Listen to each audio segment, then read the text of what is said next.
Mule Maang ದೋಕ್ಯುಂಗೆ ಹೇಳ್ತಾನೆ, ನಿನ್ಗೂ ಒಂದು ನೆನಪಿರ್ಲಿ, ನೀನೊಬ್ಬ ಕೆಟ್ಟ ಮನುಷ್ಯನ ಜೊತೆ ಡೀಲ್ ಮಾಡ್ತಿದ್ಯಾ. ಆಗ್ಲೇ ಮ್ಯೂಲ್ ಮಾಂಗ್ಗೆ ಹಾಸ್ಪಿಟಲ್ನಲ್ಲಿ ಸಿಕ್ಕ ವ್ಯಕ್ತಿಯ ಸೌಂಡ್ ಕೇಳಿಸತ್ತೆ. ಮತ್ತೆ ಅವನು ಸುಸೈಡ್ ಮಾಡ್ಲಿಕ್ಕೆ ಟ್ರೈ ಮಾಡ್ತಿದ್ದ. ಮ್ಯೂಲ್ ಮಾಂಗ್ ಅಲ್ಲಿಂದ ಎದ್ದು ಹೋಗ್ಲಿಕ್ಕೆ ತಾಗ್ತಾನೆ. ಆದ್ರೆ ದೋಕ್ಯುಂಗ್ ಅವನ ಕೈ ಬಿಡಲ್ಲ.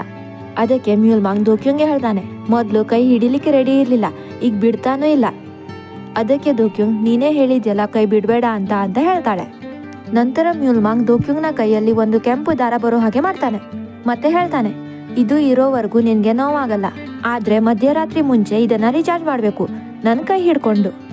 ದೋಕ್ಯುಂಗ್ ಇದೆಲ್ಲ ಯಾಕೆ ಅಂತ ಕೇಳ್ತಾಳೆ. ಅದಕ್ಕೆ ಮ್ಯೂಲ್ ಮಾಂಗ್ ಹೇಳ್ತಾನೆ, ಈಗ ನಿನ್ಗೆ ಕಾಯಿಲೆಯಿಂದ ನೋವಾಗಲ್ಲ ಅಂದ್ಕೊಂಡು ನೀನ್ ಓಡ್ ಹೋದ್ರೆ, ಅದಕ್ಕೆ ಇದನ್ನ ರಿಚಾರ್ಜ್ ಮಾಡ್ಲಿಕ್ಕೆ ನಿನ್ ದಿನ ನನ್ನ ಹತ್ರ ಬರ್ಬೇಕು. ಕೊನೆಗೆ ಮ್ಯೂಲ್ ಮಾಂಗ್ ಆ ವಿಷ್ ಬಗ್ಗೆ ಯೋಚನೆ ಮಾಡುವಂತ ಹೇಳಿ ಅಲ್ಲಿಂದ ಹೋಗ್ತಾನೆ. ಆಗ್ಲೇ ದೋಕ್ಯುಂಗ್ಗೆ ಆ ಟ್ರಕ್ ಡ್ರೈವರ್ ಕಾಣಿಸ್ತಾನೆ.